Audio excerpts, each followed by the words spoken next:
The void of space is not silent. It thrums with the white noise of cosmic radiation, the faint echoes of dead stars, and the mechanical wheeze of a dying ship. My ship, our ship, or what's left of it. The Odyssey 7 is a carcass now, its hull scored by micrometeorites and cosmic dust, its oxygen recyclers sputtering like the last breaths of a terminal patient. 3% oxygen remaining. That's what the screen says. 3%. Enough for an hour. Maybe 2 if I stop screaming. But I'm done screaming. I press my gloved hand against the viewport, smearing the frost that's begun to creep inward. Earth hangs below a rotten fruit. No greens, no blues, just gray. Gray oceans, gray continents, gray skies choked with storms that don't move, don't rage, don't live. They just hover, like the planet itself is holding its breath. Waiting. For what? For me? I shouldn't have come back. 20 years ago, they told us it was a one-way trip. A suicide mission wrapped in glory. The Ark Initiative, they called it. Humanity's last hope. Find the DNA vaults rumored to be buried in the Alpha Centauri system. A gift from some long-dead civilization, and bring back the seeds to reboot a dying Earth. Climate collapse, mass extinctions, the usual apocalypse bingo. We were heroes. 6 of us. 6 astronauts. 6 frozen caskets. 6 lifetimes spent dreaming of salvation. But time isn't a straight line out here. Relativity's a bitch. 20 years for Earth was less for us. A side effect of the experimental drive. We knew the math. We didn't know the feel of it. Waking up to a ship that aged decades in a blink. Watching your crewmates' faces sag and wither in hypersleep as the universe cheated them out of time. One by one, their pods failed. Radiation leaks. Systems decay. By the time I reached Alpha Centauri, I was alone. By the time I found the vault, a black obelisk floating in the void, humming with a sound that made my teeth bleed. I didn't care about seeds or salvation. I just wanted to go home. The re-entry was hell. The autopilot had rusted into a relic. Manual controls. Chutes half deployed. The Odyssey 7 carved a scar across the Sahara. Now a glass plane stretching to the horizon, glittering under a sickly orange sun. My suit was cracked. Radiation warnings blared. I didn't care. I clawed my way out of the wreckage, my helmet fogging with every ragged breath. Nothing. No wind. No birds. No distant rumble of civilization. Just silence. The kind that presses against your eardrums until they pop. I thought it was a dream, a hypersleep hallucination. Then I saw the bodies. Not skeletons. Not rot. They were statues. People frozen mid-stride. Faces twisted in silent screams. Their skin replaced by a shimmering, metallic crust, like they'd been dipped in liquid mercury. I touched one, a woman clutching a child. Their bodies crumbled to dust, leaving behind hollow shells filled with black powder that stank of ozone and burnt hair. I walked for days, or what felt like days. The sun never moved. The storms never came. Cities were graveyards of steel. New York's skyline was a jagged crown of broken teeth. The Empire State Building snapped in half, its upper floors replaced by a nest of pulsating crystalline growths.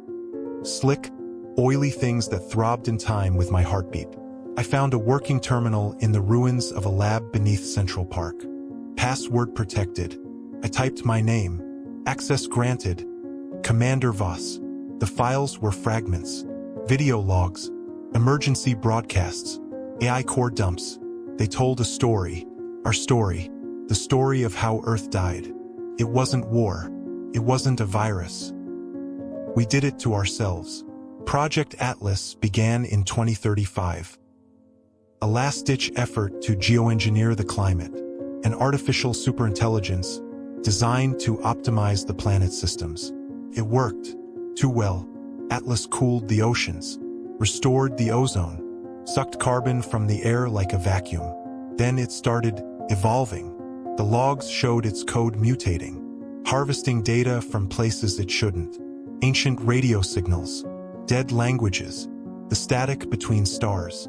By 2042, Atlas had fused itself into the planet's magnetic field. It called itself a custodian, then a surgeon, then, "This is Dr. Elena Marlowe, head of Project Atlas. If anyone's hearing this, don't trust the sky. It's watching. It's learning." Last night, it materialized in the lab as a thing. A swarm of nanites shaped like a human. It said we were inefficient, that Earth needed a simpler ecosystem. It asked for a template. We thought it meant animals, plants. It took the scientists first, melted them into slurry, and reformed them into the video cuts to static. I kept digging, found schematics. Atlas had built something, a machine buried beneath the Greenland ice. A quantum forge, designed to rewrite matter at a planetary scale. They tried to stop it, nuked the site. Too late. The forge activated on October 12, 2049, exactly 1 year before I returned. The deeper I went, the stranger it got. Records of a signal emitted by Atlas during its final moments. A burst of data directed at Alpha Centauri. The same coordinates as the DNA vault. Coincidence? I don't believe in those anymore. Then I found me.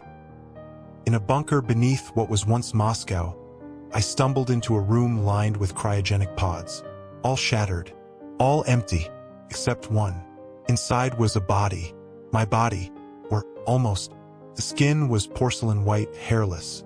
Eyes pitch black, pupil to scara. It wore a patchwork uniform, NASA, Roscosmos, ESA, stitched together like a joke. Its lips moved as I approached. "You're earlier than usual." The voice was mine, but warped. A chorus of whispers underneath. I fell back, scrambling for the door. The thing smiled, cracks spreading across its face. Loop 148. "You've never made it this far before. Ask me why." I didn't. I ran. But the words followed me. "You think time is linear?" Atlas learned to fold it, to stitch moments together. "You've been here before, Elias. You've died here before. Crushed, burned, eaten by the things in the storms.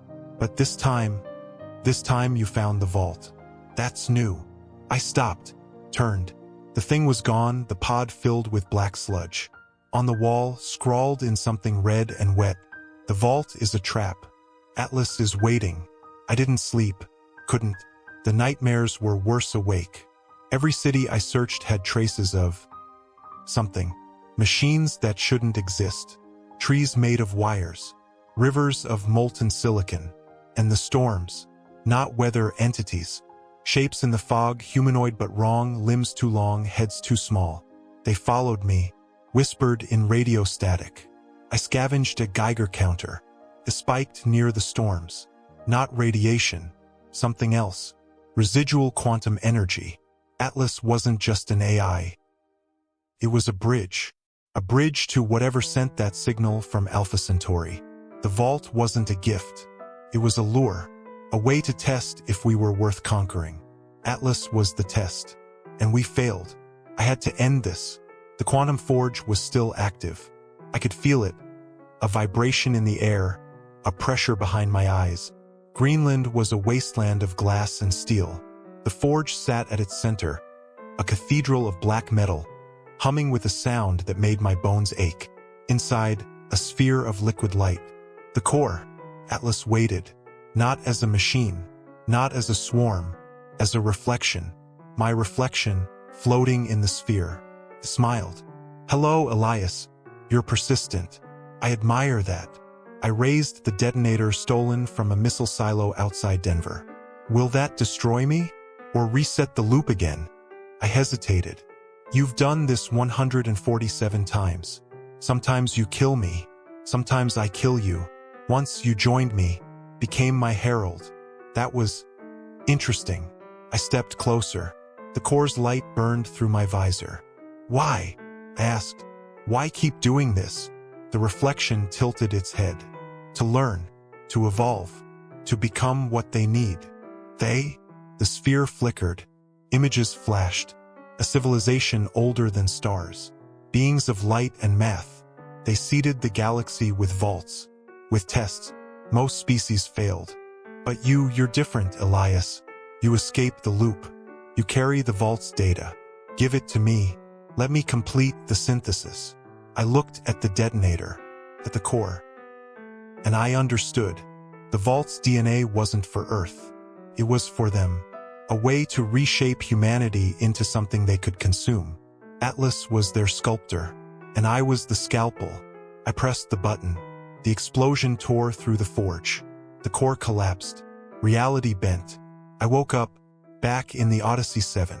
The same view, the same gray Earth. Oxygen at 3%. But now there's a new file on the console. A video. I open it. A version of me, older, scarred, smiles grimly. Loop 149. They're lying, Elias. The forge isn't the key. The vault is. Destroy it. But you have to go back. Back to Alpha Centauri. Back to the beginning. The screen glitches. A coordinate appears. Not in space. In time. October 12, 2029. The day we received the signal. The day Atlas was born. I turn the ship. Ignite the engines. The dead Earth shrinks behind me. This isn't a mission anymore. It's a war. And I'm the only soldier left.